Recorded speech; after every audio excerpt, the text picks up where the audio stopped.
Hi, I'm Denise Jagroo, and welcome to the first webisode of my web series, The Real Story. These are real stories from real people, and I hope these stories will inspire you and educate you and show you that we are all survivors in some way. Our first topic today is cancer, specifically colorectal cancer. And our first brave soul to make our way to our show is Vivian, and she's here to share her real story with us. Thank you, Vivian, for coming all this way and for sharing your story. My pleasure. Well, Vivian is not the typical picture of colorectal cancer. The risk factors are usually older age and a strong genetic connection. So, Vivian, can you tell us a little bit about what your theories are, why the demographic is changing for colorectal cancer? Okay, so I was diagnosed at age 47, and in fact, the national screening age for colonoscopies is 50. But we're seeing more and more people being diagnosed in their 30s, 40s, and even 20s. What I've heard for other colon cancer people saying who are also strong, advocates and attend a lot of conferences, is that the younger age is probably or possibly due to being part of the junk food and fast food generation, and also the use of pesticides in farming. And even organic farms might be next to a farm that uses pesticides, so if there's a wind condition or a rain condition, the pesticides could get on the organic fruits and vegetables. Mm-hmm. Is there also a greater male population that's usually more at risk than females? No, it's the same for both, as far as I know. Mm-hmm. So you're seeing more of diet being... Well, my oncologist is a strong advocate for a particular type of diet. He recommends what's essentially a vegan diet, high in fiber, but with seafood. Okay. So your journey technically has been relatively short since you just a few months ago were diagnosed and have had this surgery, which is a lower anterior resection of your colon. Yes. Can you give us a little bit of a snapshot about what you've been going through? Sure. So I just want to say, because I was under 50, I was actually misdiagnosed for a few months before getting a correct diagnosis. And what were your first symptoms? So my first symptoms, since I'd been traveling in a foreign country, my symptoms were a lot of abdominal cramping and diarrhea, which was thought to be food poisoning because I was traveling. And then when I came back home, and I still had the problem, they thought parasites. And then I started seeing blood in stool, and that's really serious. And, I had just unbearable pain. And I went to an urgent care center, which did a CAT scan, and they said it was diverticulitis. They wanted me to see a gastroenterologist, and he wanted to do a colonoscopy. So that's how I got the correct diagnosis, finally, after rounds of antibiotics and misdiagnosis. So I was diagnosed in December of 2013, and I had surgery in late January of 2014. Like you said, it was a robotically assisted low anterior resection, and that involves, my tumor was located in the sigmoid colon, so they had to take out that whole section of colon, and they basically connect with staples the descending colon to the top of the rectum. Mm-hmm. And you were lucky about where the placement... Yes, because if the tumor is in the rectum, often they have to do radiation treatments first to shrink the tumor, because the rectum is a very difficult place to operate. It's a very narrow channel, and it's bony on both sides, whereas for me, my tumor was here. I don't know if the camera can pick that up. So they can get that, but I have to tell you, that was 8 incisions worth of getting. They did it, when they do it robotically, they have a camera that goes in up here. They have drain ports on this side of the body. I had 2 of them. Then the cutting instruments went into incisions here, and then they did a larger incision that's kind of like a C-section incision to actually take out the diseased part of the colon. Okay. Very involved surgery. Very involved. I had no idea what I was in for. I mean, the surgeon explained it to me and answered my questions. I don't know if I was in just a state of shock, kind of going through this whole thing mechanically. because I had no idea what I was in for. And had I known, I probably would have been back on a plane to Indonesia or something. It was really tough, and I'd never had any kind of major surgery before. The surgery itself takes 6 hours, but there's an hour to set up the robot and an hour to disassemble the robot, because the robot is built around the person being operated on. Really? Yes, I and they had no don't idea. show the person, the robot, because a lot of people get really, really scared. I bet. It looks like an alien is attacking you. Like from the Terminator? Yeah, no, seriously, if you ever Google this thing, Google image it, that is exactly what it looks like. So they put that person out for the robot assembly. Wow. Yeah. So then you're out for like So I was actually out for about 8 hours. Mm-hmm. Oh my goodness. That is so involved. So basically, unfortunately what happened, because I'd been put on so many antibiotics before surgery, and then they administer more antibiotics during surgery, 2 weeks later I developed a C. diff, or Clostridium difficile infection. That's really serious. It can be life-threatening if you don't get on top of the fluids right away, which we did by going to the urgent care center at the hospital where I was operated on. And the signs of C. diff are unmistakable. You cannot get off a toilet, and it is really foul and rank what's coming out of you, like beyond regular food poisoning. But 2 weeks after having my colon resected to have that, it was also excruciatingly painful. I bet. I am very lucky that that did not recur, because C. diff is very infectious and can recur in a lot of people. The infection goes into a spore form. I'm actually allergic to a lot of antibiotics, and antibiotics are what's used to get rid of C. diff. So knock wood, I never had it come back, but I would be terrified to go on antibiotics now, because my system's more fragile. Yeah, I bet. And this is such a blow to you because you're so active and you're a big yoga practitioner, and for you to be out, in the hospital for 5 days and then not being able to do all the activities. I actually was told by the surgeon, because I work a very physical job, I had to be 3 months out of work. And just having the C. diff also really postponed a lot of the normal healing process. It set back, the oncology consult and a lot of the things, that would have been underway very quickly after surgery. But I did have to wait 3 months to go back to yoga. I tried to maintain a meditation practice, but literally the second I could go back to yoga, I started doing very gentle yoga at home. So Vivian and I, we come from this background of working in the veteran community, and we tend to, even as a community, hear about PTSD or post-traumatic stress disorder in terms of soldiers and traumatic events at war overseas, and we don't usually hear it in terms of chronic illness or surgery. Can you tell us a little bit about what you've experienced in terms of PTSD with your... I actually didn't make the connection, because like you, I thought PTSD was for, veterans or for people who'd been in a car accident or a victim of crime. But I started hearing from support group people that I was meeting. A lot of them had been diagnosed with PTSD, and I was having panic attacks.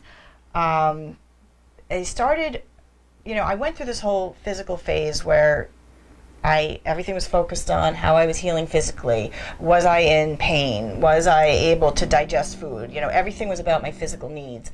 After sort of the dust started to settle on that, I started having panic attacks, and I have really disturbed sleep. It's really hard to sleep. And I did, I had been seeing a psychologist, just because there's so many questions with a cancer diagnosis. Even if your surgery is successful or whatever treatment you're pursuing is successful, like what's going to happen next? Will it come back? Will it come back? How will it come back? And there's actually been a lot of just scares on my relatively short trip. So I have panic attacks and really disturbed sleep. I actually fit a lot of the criteria in the DSM-5 for PTSD, and my psychologist did a test and he said it was very clear. So the only time I feel like really at rest and like safe in the world is when I'm doing yoga. But at night I wind up just streaming a lot of Netflix and trying to, you know what I mean, until I get a little bit of sleep. But what usually puts you back to sleep? Well, I do take medication to calm the nerves. Oh, which show on Netflix? And I use Gossip Girl. I've been making my way through Gossip Girl, but X-Files too. Got it. But no, I have panic attacks, I have nightmares, or I have just a lot of no sleep. And even with the type of surgery I had, logistically, the healing period is really long. Everybody uses the phrase, the new normal, meaning the new normal for how you can eat, the new normal for how you go to the bathroom, the new normal for a lot of things. So I fall asleep really late. My colon wakes me very early in the morning to evacuate itself. And then if I don't have to work, then I can go back to bed for a little bit, but more often than not, I'm not going to get enough sleep to go to work. I did return to work part-time. It has been very, very difficult. I don't have the energy level. I have the enthusiasm, but the energy is really hard. And a lot of days I feel really sick because I'm having a problem with some surgical adhesions that have caused a low-grade but ongoing blockages of the small intestine. So right now I have to be very careful how I eat. I'm eating very slippery foods like pasta and frozen yogurt, which is totally not what I had in mind. I was like, rah, rah, rah, I'm going to be a total nutritional cancer warrior, and I was like, green, beautiful, organic diet, and that's just not in the picture right now, because those things are not possible. I really risk a full-blown blockage if I eat like that. So you haven't had a salad in quite some time. I'm just starting to put arugula back in my morning shake. Yeah. And what does it mean for you to be a cancer survivor or a post-cancer, and what kind of pressure do you feel to be back at your pre-cancer functional level and fitness level and work level? I'm not at my pre-cancer level by a lot of things, and I put a lot of pressure on myself. And I've had a lot of cancer people tell me, specifically colon cancer people tell me, it takes years to recover from what I've been through, as well as the fact that some things may never be the same. Now, there may be other things for the better, but it's just not going to be like how it was. And I was not prepared to give up my old life. So right now, even the term survivor is so vague, because technically survivorship is considered being cancer-free for 5 years. But what's very scary is that there are people who 6 years out will get another cancer, either a brand new cancer in another part of the body, or a recurrence of the cancer they have, or their cancer, the original cancer appears in a new body part. So for colon cancer, the biggest risk is lungs and liver. And I already had a scare where I was at the emergency room for a blockage, and they told me during the CAT scan they saw a spot on my liver, and I just had a complete meltdown. My husband and I, literally a day later, jumped in the car and were at the beach because I didn't know what was going to happen next and what was going to be my last chance to do anything. And then my oncologist, looked at that and talked me down from the ledge. He said, it's not liver cancer, don't worry, you're fine. So my psychologist is trying to work with me on using cancer in past tense. It's very hard for me when I go to support groups and I do see people who are very ill, and I don't know what's past and what's present for me, or what's future for me. A lot of things I used to worry about in the distant future, I don't worry about anymore. I basically can see about as far as the summer, but I am not sure when I'm officially have survived this experience. So it's really a day-by-day survivorship. It was interesting. So this show is called The Real Story. Can you give us a gritty, real story of what you've been through, but also an inspiring, real story? All right. Well, the liver thing was the most emotionally gritty. Thinking that I had, all along that the cancer had spread to my liver. That was really, I had to sit my family down, and I actually talked about what my last wishes are. And the other thing was that throughout this entire thing, I did not see my mother cry once until the doctor says he saw a spot on the liver. So that was probably the darkest thing that happened. At the time I was going through the C. diff, I thought that was the darkest, because that's as gritty as it gets from a physically gruesome standpoint. But emotionally gruesome was that scare. And the truth is that I don't know that I wouldn't necessarily, there's nothing that rules out that my future may hold that conversation with the doctor. And your inspiring story? I can do full wheel. And It's a yoga pose, by the way. Yeah, it's a really hard yoga pose that stretches the front of the body. It's the most curvy back bend, where basically your palms are on the floor and your feet are on the floor, and the rest of you is an arc. And I have been already doing that for a while. I was able to achieve that quite quickly, relatively speaking. I lost a lot of weight as a result of having this illness. So full wheel was hard pre-cancer when I weighed 60 pounds more. As I was being misdiagnosed and I was just dropping weight left and right, and then the surgery itself I had, I dropped more weight, and then I was put on this like super healthy diet. So I was pretty lean and mean for how I used to look. I've gained some weight from the low residue diet, but I'm still at a very healthy weight for myself. So yoga has been pretty, like a lot of the tough poses they come a lot easier with just the weight off. And you had said something about it took losing a piece of your gut to trust your gut again. Tell us a little bit about that. Right. So I have sort of been led into starting to learn about the chakra system. It started a year ago when I was working with two colleagues who were big believers of it and were teaching me about it. And what I believe is that my illness from a metaphysical level is about the solar plexus chakra and the heart chakra. And the solar plexus chakra, which is about our will, was just overactive for me. And my heart chakra, I was very out of touch with.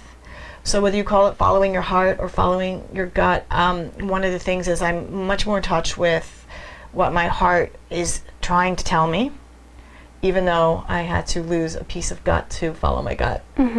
That's brilliant. I don't know where my gut is going to lead me. Generally to a bathroom, but other than that, I don't know.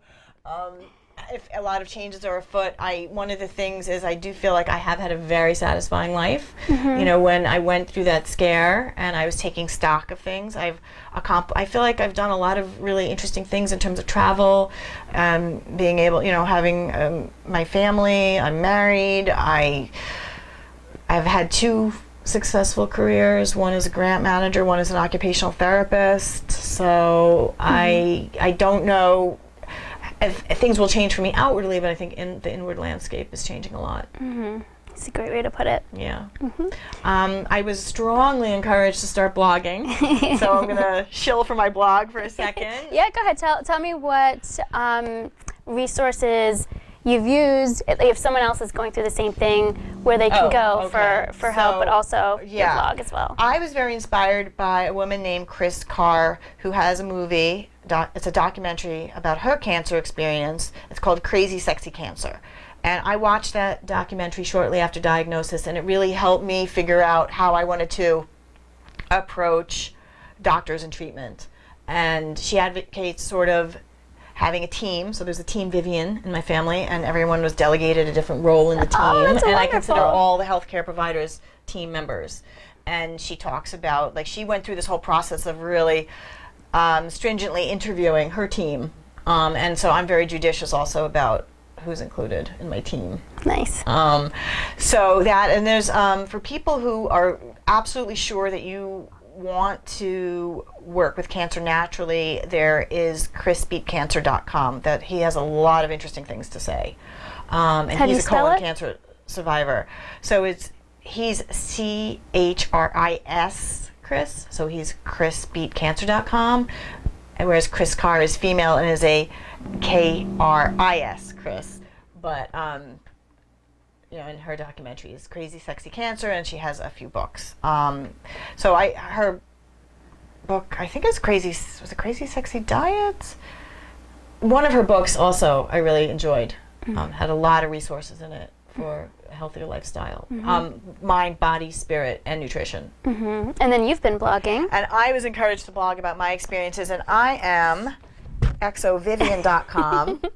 And I do feel like everybody who has cancer probably has a blog, but and there are some phenomenal blogs about colon cancer, by young women, but I haven't found one that talks very specifically or at all even about having a low anterior resection and then resuming work, which has been hard, but a lot of times people either change their career based on the fact that they might have been debilitated by their illness and have to, or they wind up not working anymore, and that's a personal choice.